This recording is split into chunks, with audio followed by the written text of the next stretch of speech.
Hashtag new history.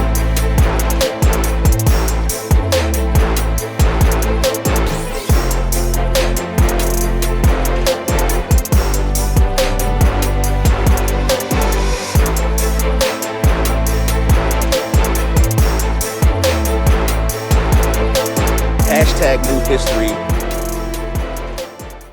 All right, guys, welcome to Hashtag New History.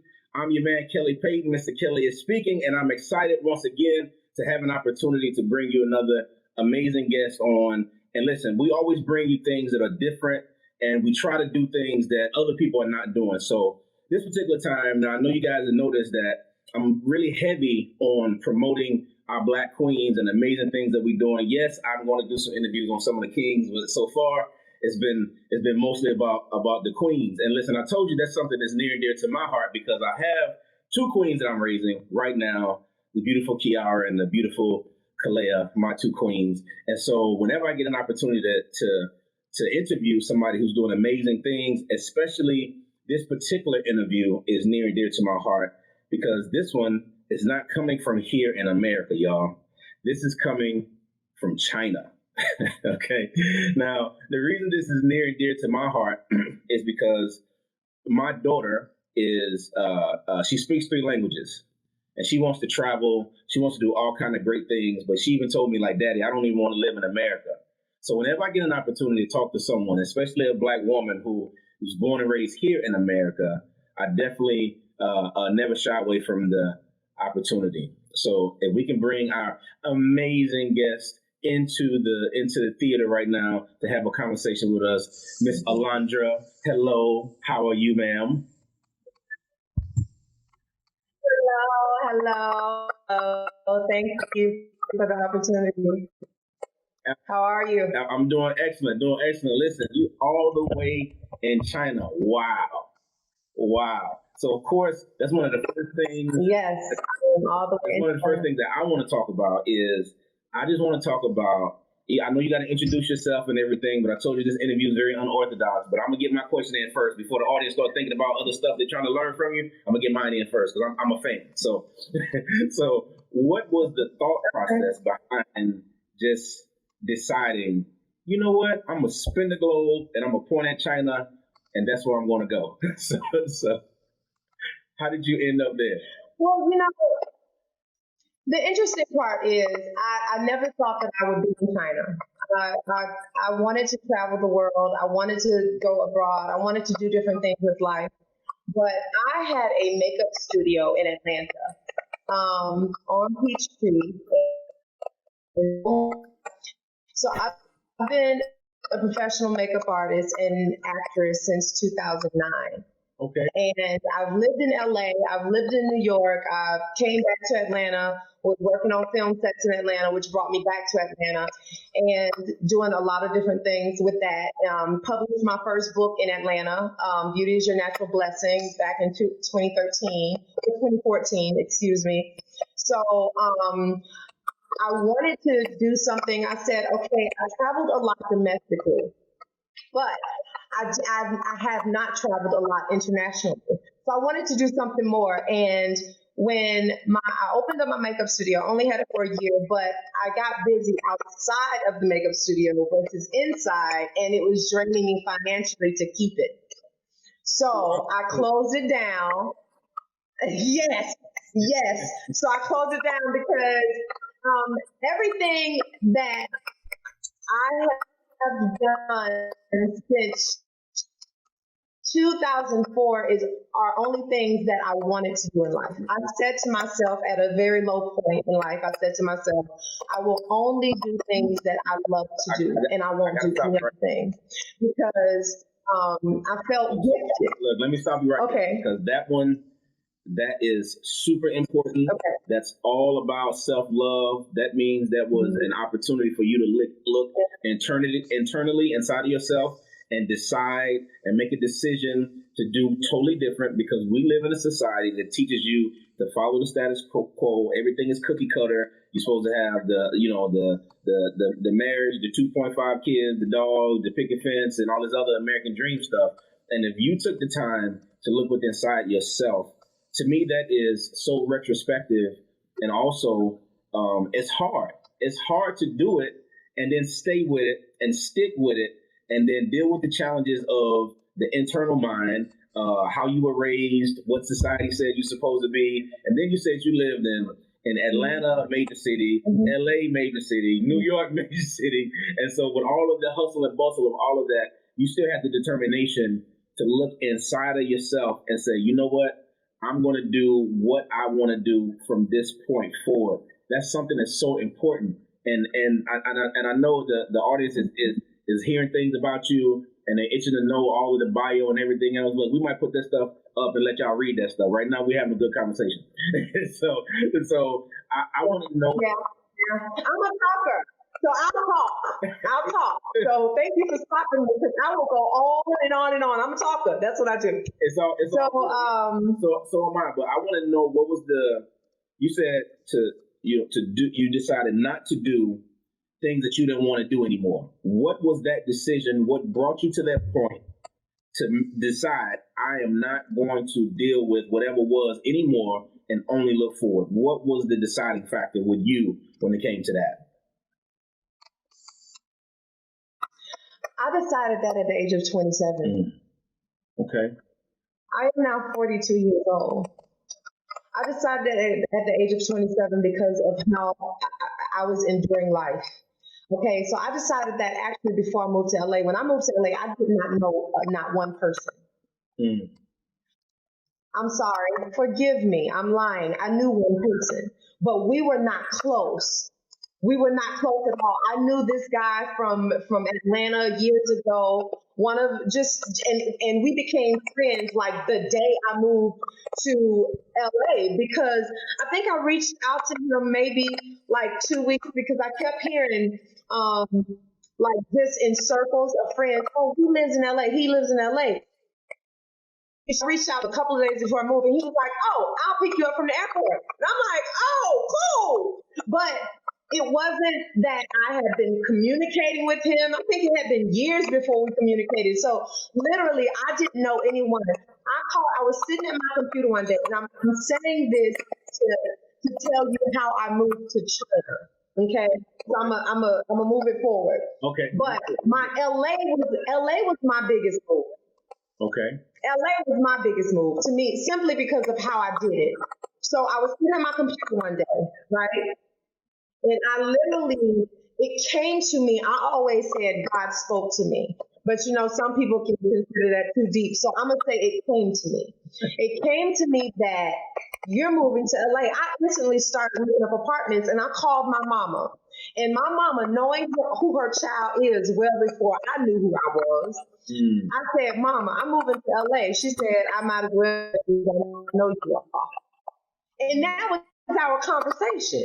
She didn't ask me, what are you thinking about? She didn't go through the whole spiel. And when she said those words, I was like, I'm moving to LA.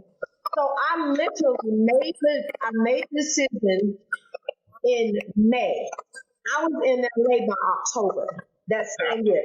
Sold everything. I took my car with me, but I ended up losing it when I got there. So, you know what I'm saying? Because I've been in a position where I've lost everything and was gaining at the same time. But it was the gaining that kept me focused when I was losing everything. Lost. So, fast forward. Hold on. I was losing. I lost everything material. I lost material. But I was gaining resources. I was working. You know what I'm saying? Yeah. I was getting connections. Yeah. People was telling me that they didn't even know me. Wow. Like literally, I didn't have to compromise my mind, body, or soul. So fast forward. I'm getting teary-eyed because I'm passionate. So fast forward. I feel your passion. I can feel your energy towards what you're talking about, because the reason I do this, the name of this show is called #New History, because we create new history every day. And history means something to us. And we get a chance to archive it, and we get a chance to tell our stories. And we get go ahead and use that tissue, girl. Go ahead. We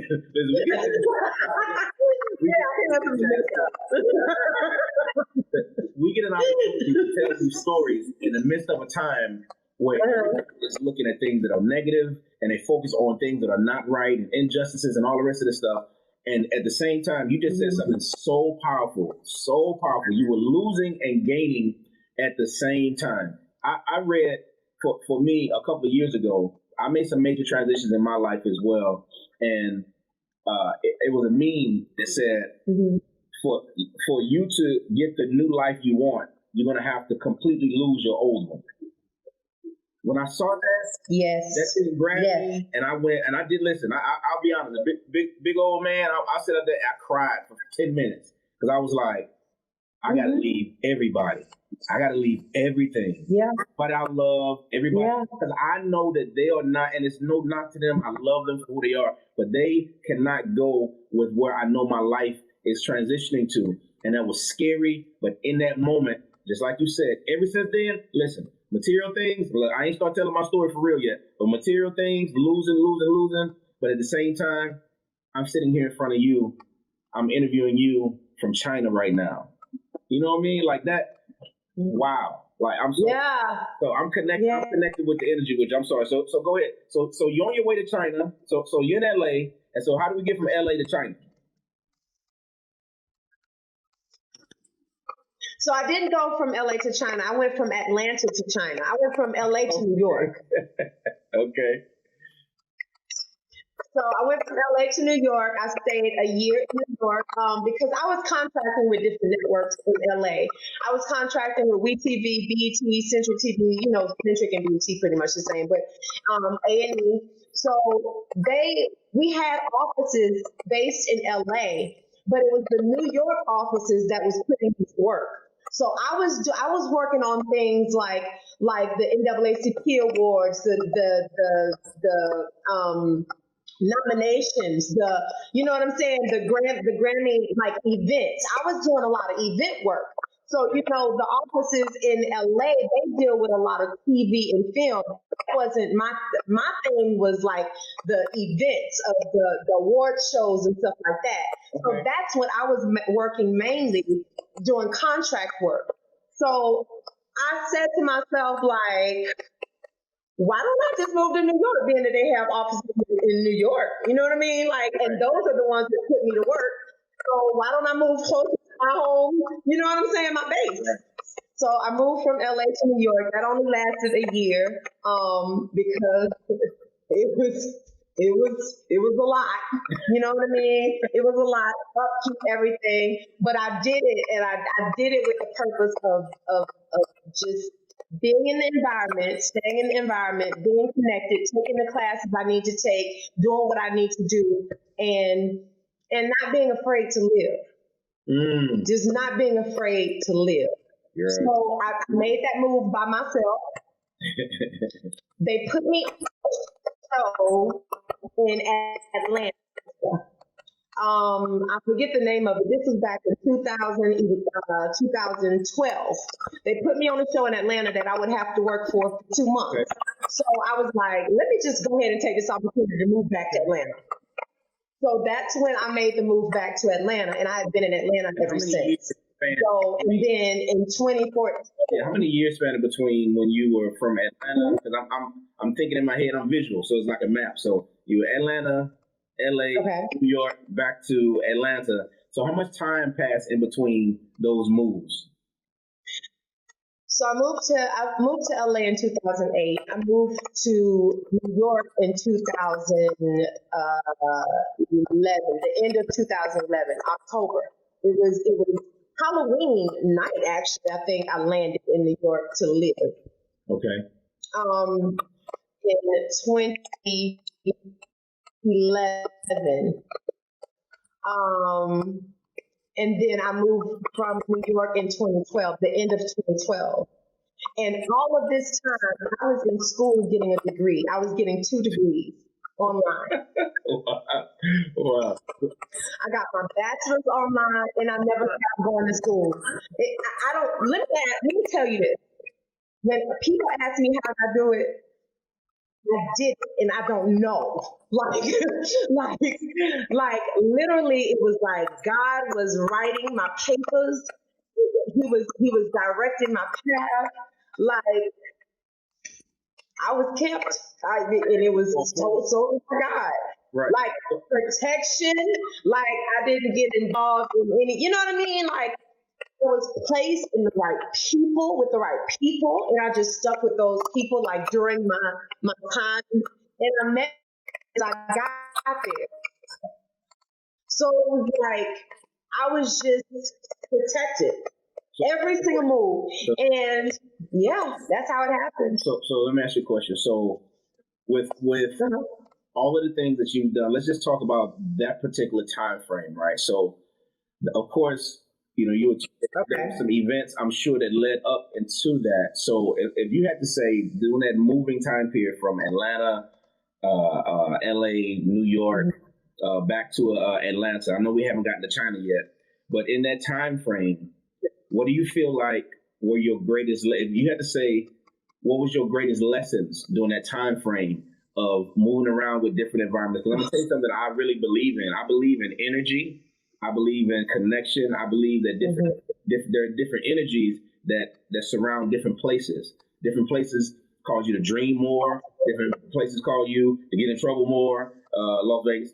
Different places cause you to do different things. And so that energy from some of the largest international communities in America, Atlanta, LA, New York, back to Atlanta, in that time frame, with all that moving around, what do you believe? Well, if you had to pull out one lesson, because listen, I remember I asked these questions for my kids. So if you had to pull out one lesson, what would that one lesson be that you learned?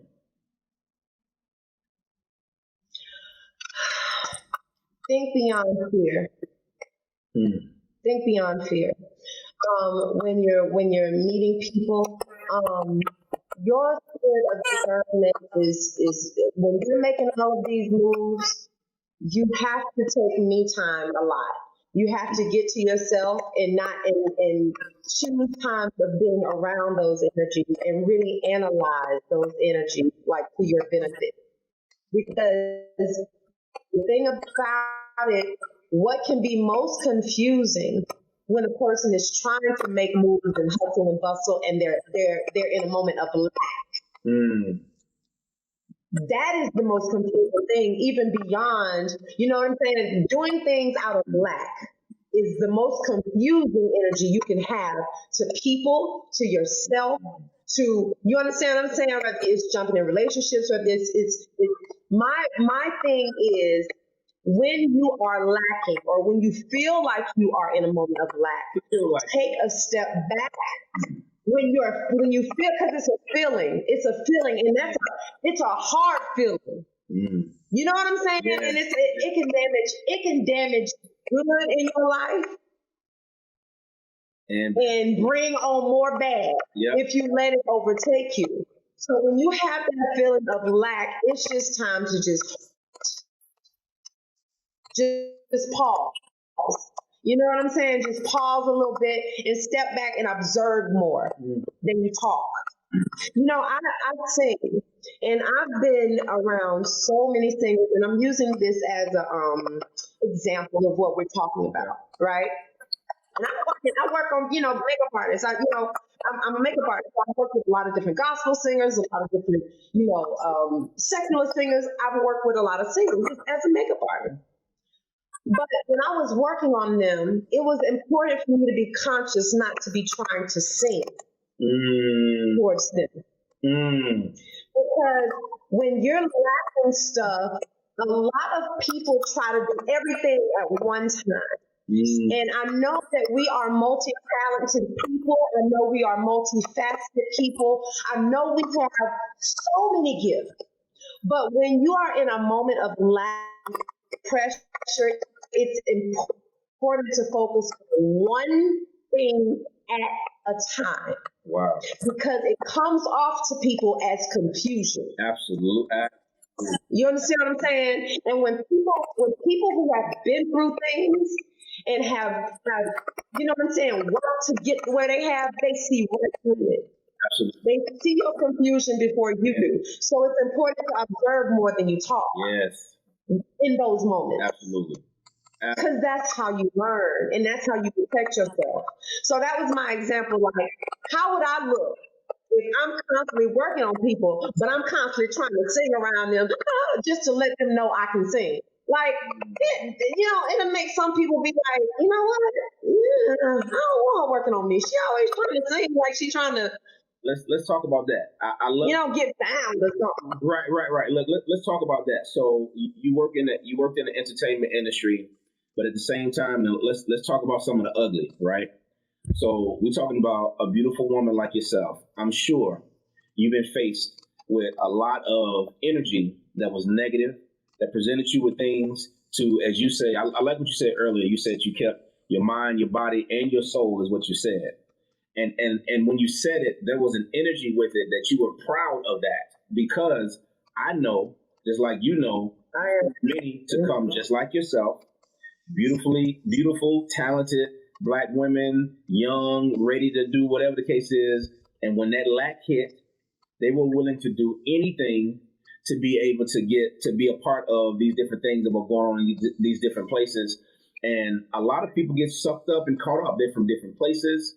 They from, it might be country girls, whatever the case is, come to the big city, run across guys with opportunity or dangle opportunities or looks like it's opportunity. And then things go left. Now, again, I'm asking this and talking about this particular subject directly to the audience listening. I got a 19-year-old daughter who's beautiful. I got a 17-year-old daughter who's beautiful. And I know that they are ambitious and want to travel the world and do all kind of great, amazing things. And I know that they will be faced with the ugly of this world. I'm not confused in the aspect of being a parent that says they will never face X, Y, and Z. No, I know they will face things. But when they do, I hope that what I put in them are the things that are able to flourish and come through. So as a father, even though I'm sitting here talking to a full-grown woman, as a father, how I'm asking this: how did you saw all of the ugly? How did you navigate past or through it? Number one. Number two, talk about what was the ugliest story.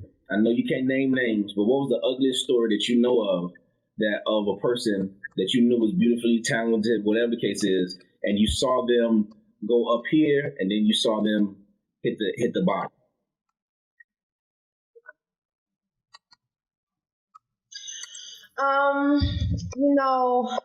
I didn't really see.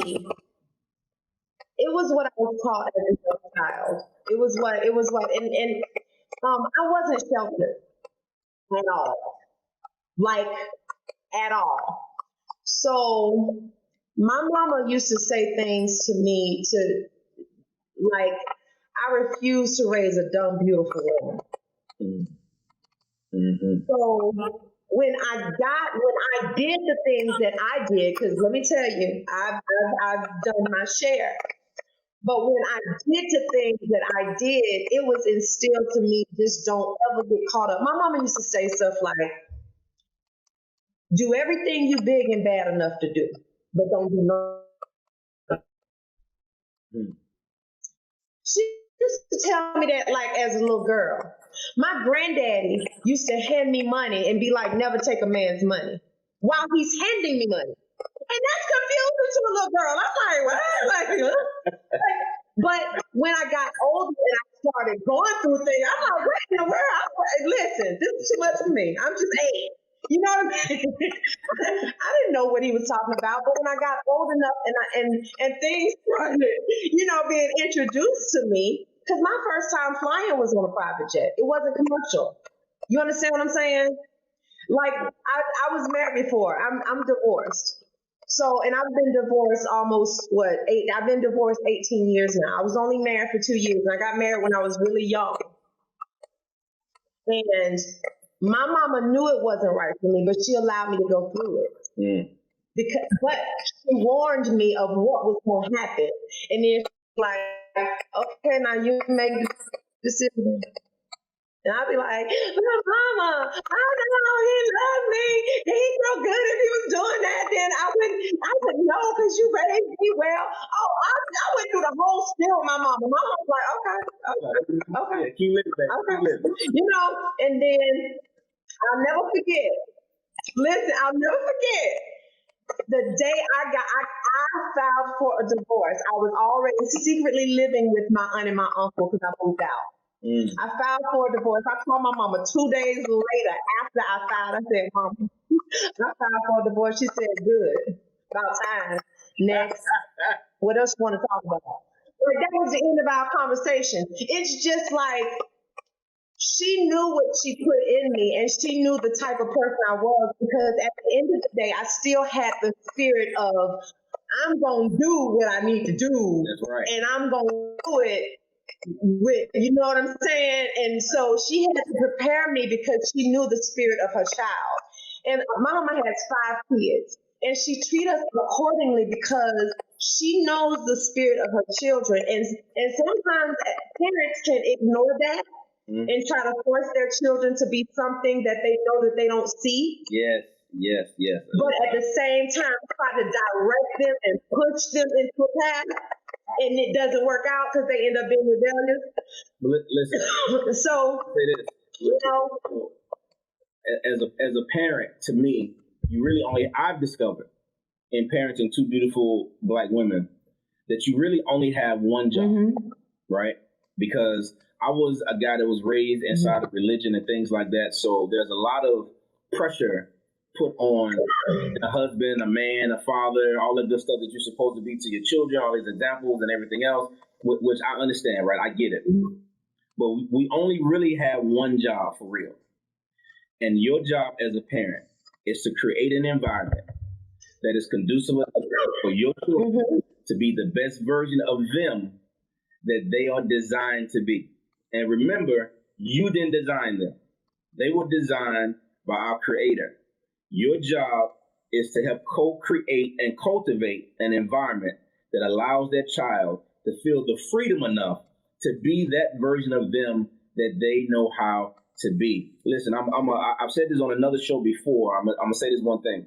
My daughter was 15 years old, my 19-year-old, and we were having some challenges. Okay, we was having some challenges, right?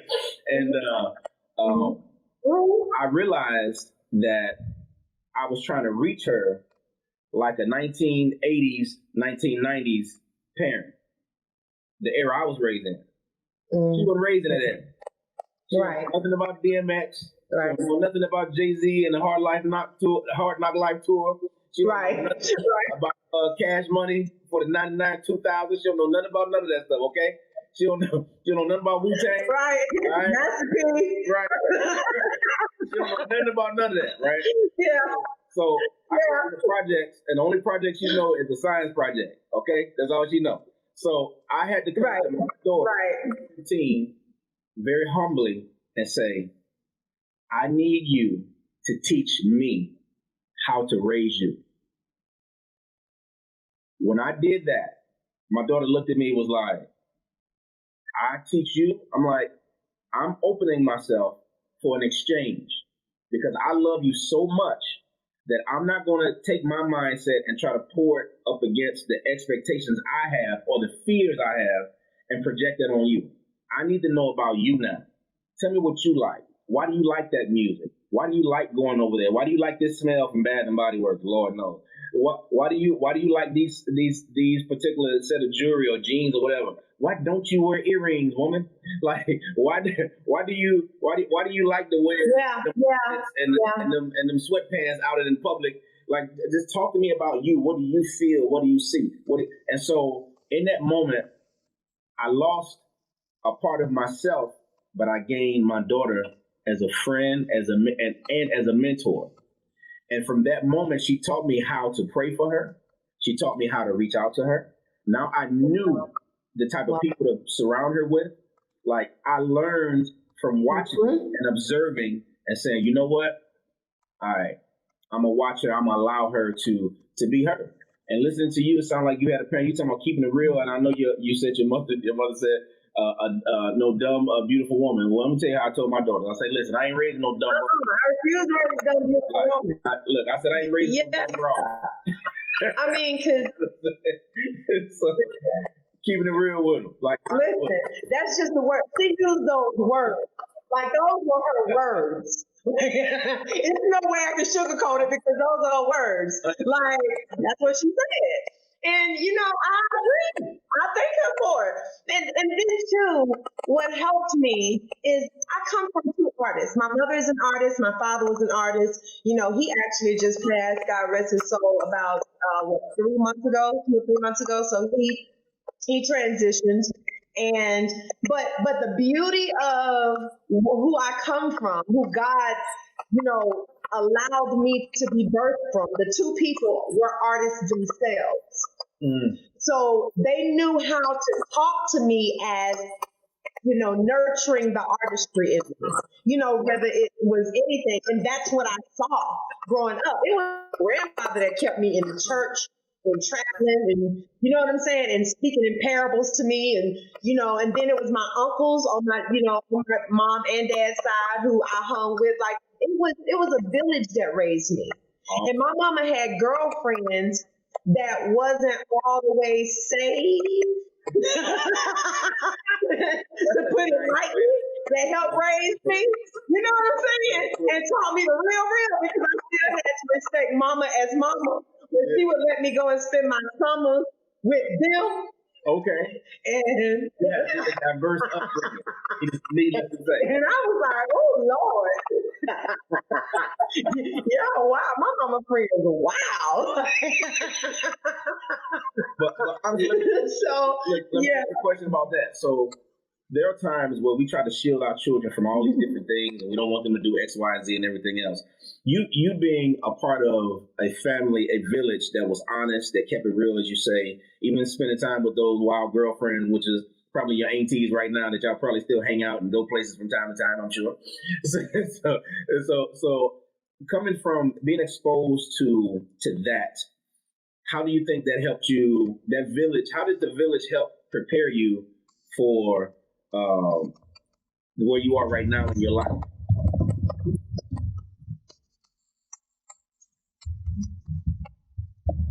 Did you lose me? Can you hear me? Uh-oh, she blanked out. Well, listen, as the technical difficulties, we're going to work on the technical Can you hear me? I can hear you now. You're back now. Can you see me? Okay, yeah. I can see you and hear you. Okay. Yes. Excellent. Awesome. So how do you think the village helped prepare you for, because I know we've jumped around a little bit, so let's jump to China. How did the village that you were raised in help you transition, help you with where you are now as a beautiful Black woman walking around China? Well, it was just the life lessons in general that that I had cultivated, so to speak, because what I was trying to do, I had been doing for years before I got to China. It wasn't a new lesson; it was old lessons that brought me. You know what I mean? So it was like I had gotten in the habit of doing them, so I came on purpose. I didn't come just because I had a purpose of coming. A mission. So you know what I mean? I didn't come just because because here I'm in a whole different career. This career path is completely different from me. In Atlanta or in America, I am known as a speaker. Some know me as an actress. Some know me as some have performed singing with me. Some know me from singing. Some know from my makeup artistry. So here I am a teacher. So nobody knows the other parts of. So here I'm a teacher. So it's a completely different career path. And the reason why is because I choose careers based on what I like to do. It has me doing what I like to do, I will do it. You understand what I'm saying? It has nothing to do, I don't choose careers by the career itself. I choose careers by what I love to do. I love being a makeup artist. I love acting. I love speaking and you know what I'm saying, and helping and volunteering and being creative and letting my creative juices flow. That is what I love. And that is who I am. I'm not the career. I love it. So I don't choose things from what I see other people doing, what I see as, the new trend, or what I see as, or what they're doing over there. Right. Yeah. So as long as I love doing what it has me doing, like the job itself, like speaking and meeting new people and dealing with people globally and learning about people and, learning our commonalities, learning our differences, because we have some of those. I'm sure. You know what I mean? So, but I like learning. I like learning about it. We have those, but I like learning about them. So it just worked. So I was looking on the internet one day. Oh, I'm sorry. So we get into after I had closed my makeup studio. Look, we got a delay. Can you hear me? Because no, I hear you good and I see you good, but we got to delay a little bit on, like when I speak, it's probably about 5 or 6 seconds between, like, I think when you hear me, so it's all good. So sometimes I get to jumping in to answer and respond, and because of the change, because of where you are, it's a little bit of delay. No big deal at all. No big deal. So we good. So okay, you were talking about the like, you talked about how you got to the move to China. Right. So what was the move to China? How did we get to China? So I was being drained financially through my makeup studio, closed it, and I was like, I just want to do something different. I'm ready to travel the world now. Like, I'm ready to see things and experience different things and meet new people and and learn. How old were you when this was happening? I've just been here a year and 3 months. See, okay, so look, I'm 39, right? So it's something going on with this almost 40 thing. Somebody should have warned me. Somebody should have told me that I was going to sip a big old gallon of. I know. What I want to do, the way I want to do it, when I want to do it, and I don't care who else in the way, because I'm going to do how I'm going to do it. Like, my energy has changed. People right now are like, you're so mean. You're such an a-hole. Why are you acting like that? And just that other. I'm like, listen, I'm good. I'm peaceful by myself. I move around by myself.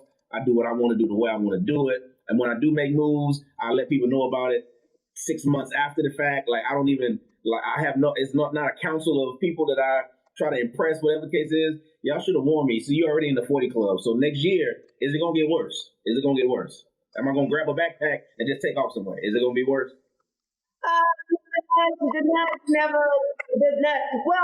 It's not going to get worse. It's actually going to get better. I love it. It's not going to get worse. It's not going to get worse. You're at that transitioning phase of it getting better. It only gets better. Okay? Because I understood that there were still things I wanted, because I'm not married, nor do I have any children. Okay. Nor do I have, so I knew that there were things that I still wanted it, and I didn't see it in America. I didn't see my life past That's good. another year in America. I couldn't see it. I could not see it. And normally I am a seeker. Do you understand what I'm saying? And it bothers me when I don't see things. You know what I mean? Because all I'm thinking is, I need clarity, and I got to do something to give me clarity. I need clarity. Yeah. You know what I mean? And it was just, everything's unclear. So let me tell you, I got real silent, and I got real quiet. And I changed and started listening and looking at people. And all was in my mind was, I was grown already. Wow. Ooh. You know what I'm saying? Yeah, I'll come by and do what we normally do. And as far as like, yeah, I'll hang out, I'll do this, but I don't see this happening very long. Like, you know what I'm saying? And I'm talking about with friends. I'm talking about with family. I'm talking about with. So it was, yeah. So I got to that real interest. I got to a real interesting moment, and it was just like I started listening to people, and I realized that some people wasn't as for me as I thought they were in my trip, and I was like. Wow. Right. And you've been rocking with them for years. And you love it. you care about them, and you just. Ooh, I'm talking about many, many years. And let me tell you though, they didn't know. They didn't know. They didn't know what I was thinking because I had put up with it so long. It became how it was. You understand what I'm saying? Because it wasn't them, it was me. Because I had put up with it so long. Oh my goodness gracious! But I just wanted more. See, look, I love stuff because like right now I'm in my purpose, right? And yeah, I'm in my so purpose. This is my I went through that. So like you are giving me education for real because you are literally walking around my mind, speaking to me on where I am. Because right now I'm gonna tell you something. My whole energy has shifted, and I'm repelling people that I always held dear, and it's the weirdest feeling. And to be honest with you, the weirdest feeling in the world. And a part of me, because of my heart, I'm like, I love this dude. This is my guy. This is my man. I've been there with this dude forever. So like, with where I see I'm going, like he might not be like there, but maybe can he at least get on the boat and go with me when no, can't go at all. And that is look, I just jumped out of host mode and I went directly into myself right there because that is self-reflection because that is where I am right now at this portion of life, and it's the most. I like what you said. It's the most beautiful, ugly, darkest. When I say dark, because I'm a seer as well, so it's foggy. So it's not. So it's like I can see. I know I'm moving, but I can't see as far as I used to. Like I could see around the corner a couple years ago. Today, like I'm seeing from beautiful moment to beautiful moment, and what's different is I'm stopping. And I'm enjoying them, and I'm letting it hang on me, and I'm thinking on it, acting on it, and it's beautiful. And I realize how much I've missed over the years by moving so fast because I'm always doing this, and I'm always doing that. So to be still and be able to say, you know what, today I know Clarissa can schedule me 5 interviews, but today I'm going to do one. I'm going to do one at 10. Yeah. And then exactly.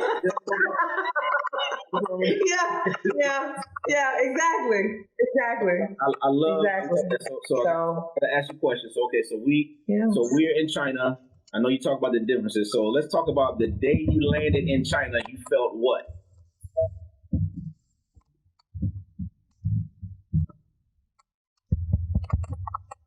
Did you hear me? Can you hear me?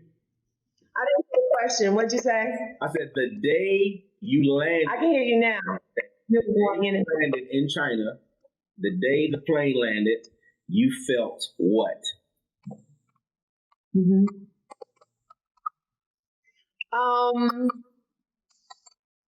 Natural. Yeah. Natural. It was, and I use the word natural in the sense of like, I felt like it was just another place that I was supposed to be. I didn't feel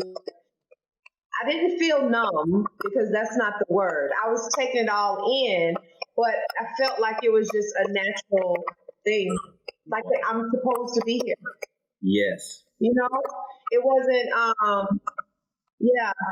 don't know if I haven't experienced the moment yet that was like, I'm not supposed to be here. Ooh. I haven't experienced a moment yet like that. Let me tell you something. I'm gonna be honest. And people even said, that you probably not gonna like it. What you can always come home. You know what I mean? Like we had those conversations when I was telling people that I was moving to China, of course. And then they were telling me about their experiences in China. Let me jump in real quick. So check this out. What you just said, I've never heard anybody verbalize what I felt ever in my life. So when great things happen to me, I'll be honest, I don't get emotionally like, oh my gosh, like I don't get those like, oh my gosh, I don't know if I should be here, deserve to be here moments. I don't. Because I literally believe that my life is orchestrated to the manner where I am co-creating my life with God. And as I am co-creating my life, I believe that wherever it is that we collectively speak to where I'm going, that's exactly where I'm supposed to be.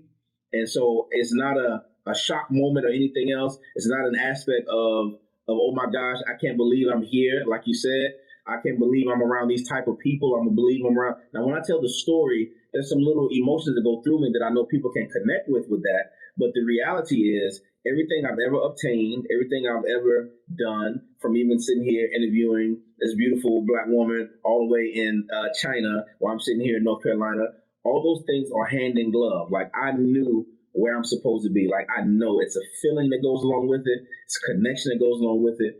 And those are the things that constantly resonate with me, that others, it may not resonate with them. And if it doesn't resonate with you, it's totally fine. I come from a space of thought where sometimes people feel like they don't deserve things, or they shouldn't be involved with X, Y, and Z, or I'm just this, or no offense, oh, it's me, oh Lord, coming, woe is me, I don't deserve your love, I don't deserve your. Why don't you? We do deserve that love. We do deserve that energy. We do deserve the amazing things that happen to us all the time. And if you expect that and you live there at that clear, concise space, then you always draw that. You always attract that. You always absorb that. Those are the type of conversations that you will have. Those are the type of people that will draw to you. So even as you're saying the things that you're saying, the traveling the world and things of that nature, you've acted and been an actress and an author and all those different things, it's a part of you. It's a part of you that knows that that's exactly where you're supposed to be, doing exactly what you're supposed to do, the way you're supposed to do it. And for me, that connection is something that is very, very important to be able to know that. I see that you're back now. I kept it moving because that's what I do in my profession here. So I kept it going. But I heard you. You got it. I heard you. Oh, you heard me? Okay. So to me, having the moments of you being hand in glove in your purpose is a beautiful thing. So listen, I see you and we can talk for a very long time. So we right at the part where we need to start wrapping up. So I want to hit some highlights of some things about you. So you talked about you being an actress. You talked about you being an artist. You talked about these different things you did here in America. So what are some things that you've done, acted in, and things of that nature? I don't care if you walk by as an extra, girl, whatever those things are. What are some things that some projects that you've been involved in here in the States?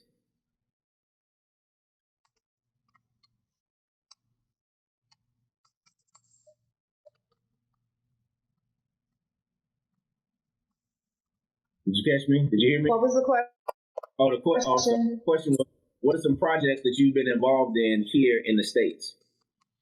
You talk about acting and singing and all these different things. So what's some stuff that you've done around the good old USA? I can hear you. I can hear you a little. You chop it up a little bit. I can see you. Okay, so when I moved to LA, I met this woman named Monica Bacon. She was just a total connect for me. She managed a company that managed artists, and she put me on all of her artists. I did her makeup one time for her birthday, and she put me on all of her artists since then. So I've done album covers or record covers for Isaac Curry. I've worked with Jonathan McReynolds, Travis Green. I've done makeup for Evelyn Lozada, Tisha Campbell, all different types of. It's been a lot. I've worked on quite a few shows. The first movie I was in as an actress was Love Chronicles 2. And then the last thing I did was a Fatal Attraction episode. But I did some movies in between there. It's been Christmas to Remember. Let's see. Quite a few projects. And the title of my book is Beauty is Your Natural Blessing. And it talks about loving the whole of who you are. And I've worked with women in transition from homelessness. I would help them transition from homelessness to getting a stable job. So it's been a lot. And I did that as a makeup artist. I was offered a position as a program director for a nonprofit organization, and I did that for only a year. And so it's been quite a few things. Where can we find your book? Where's your book? What can we find at this beautiful book of yours? What can we find? Yes, it's on Amazon.com. Amazon and BarnesandNoble.com. And it's We'll make sure beauty we is post your it. natural blessing. We'll make sure when we post it. And So, prayerfully, I write one while I'm here.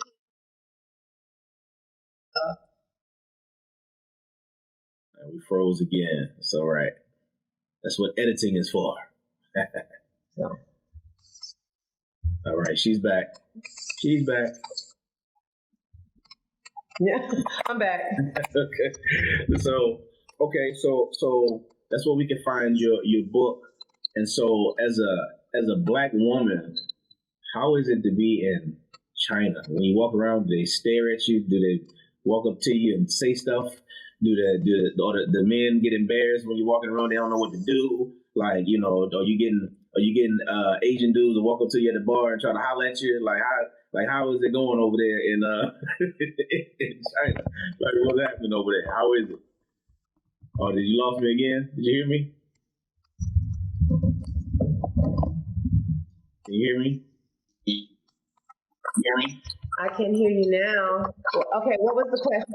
What was the last question? I said, how is it as a Black woman in China? I said, or when you walk around, or people staring, or you sit at the bar and Chinese dudes are walking up trying to holler at you? Like, is it weird? Is it like, how do you feel like when you go somewhere you feel like a celebrity? Like, people kind of staring at you? Like, how is it just as a Black woman? Everything you just said. Everything you just said. Everything you just said. It's all of that. It's everything you just named. It's I was telling somebody the other day. My guy, I was telling him the other day. I said,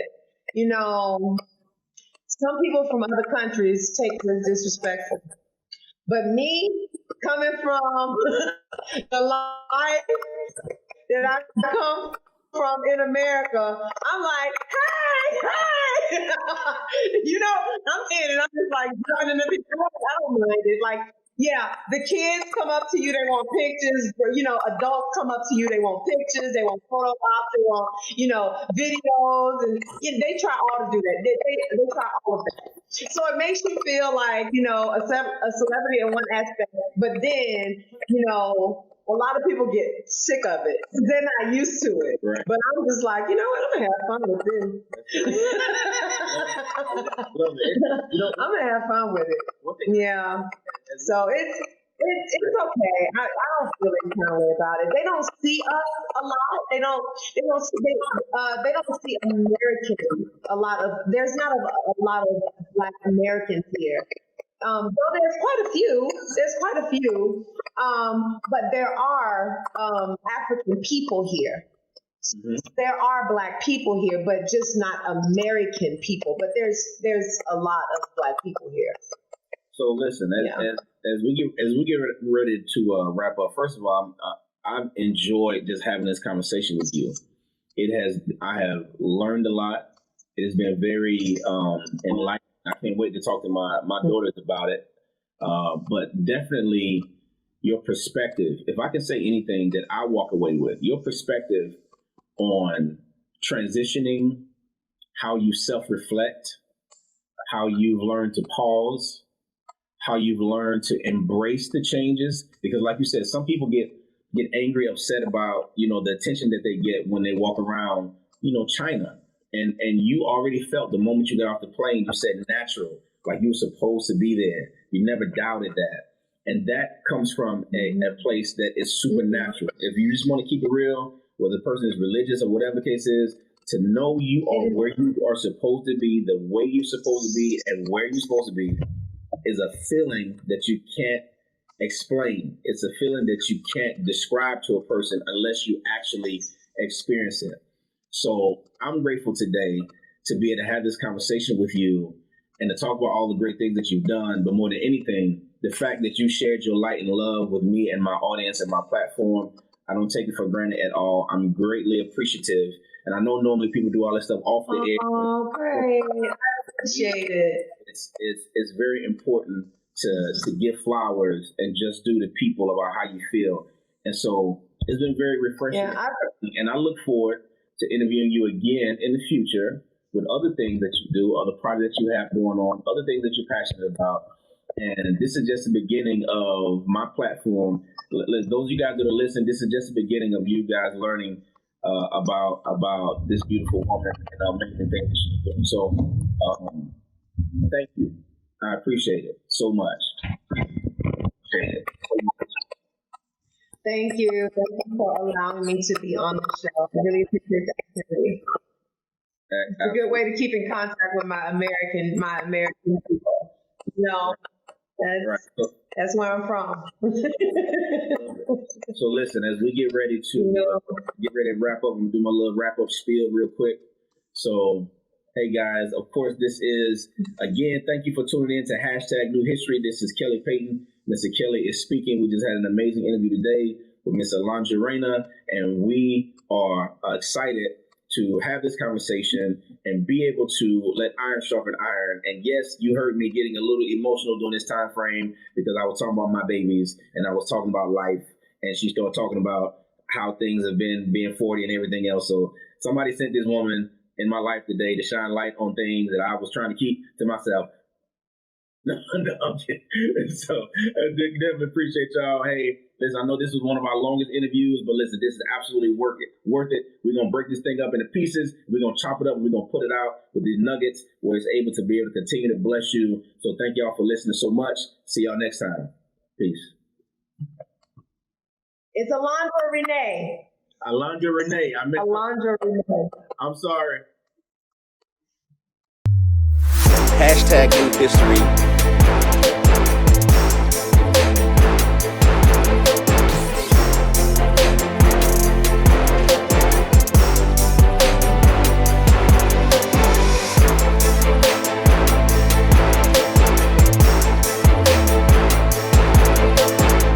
#New History.